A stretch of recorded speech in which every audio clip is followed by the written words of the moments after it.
in 2020. Oh yeah, I've never seen at the end of treatment. And you can see here, pretty extensive area of AVM. From the side and from the front, you can see it sort of fills across into there, so really quite extensive. And then when you inject the other side, you can see, I mean, this was almost, over 6 centimeters, so it was quite large. Almost 7? Mm-hmm. Wow. And you can also see in the back that it was really quite extensive too, right? And all 3 of those arteries are sort of going to the same overlap area. And now you're going to see there's only a tiny little bit sort of right in here that's left today. So here's when we inject the right side, and we would be looking in here. We see nothing, right? So that's good. Sometimes nothing is the best answer, right? Yeah. And then when we look from the side, again, we see really nothing back in here. You might notice that that's just what we call choroid plexus, which is a normal thing. Okay. And then when we look from the left-hand side, similarly, we see almost nothing. There's a little something right in here. And when we do a higher magnification view, we're going to see it a little bit better. That's from the side, and it's really just right in there? here. Exactly. You see a little blob way in the back.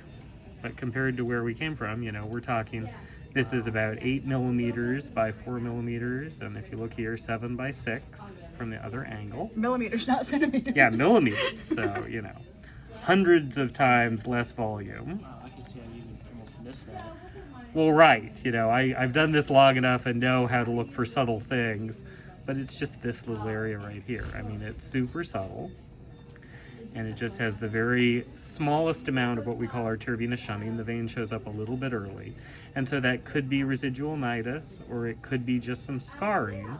I think in my heart of hearts, probably more likely a tiny bit of residual nidus, but very hard to tell because it's so small at this point.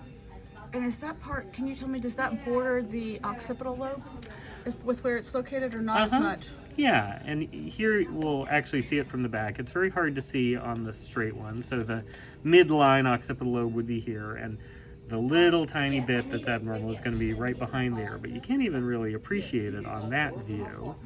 On the lateral view, you're going to see it there.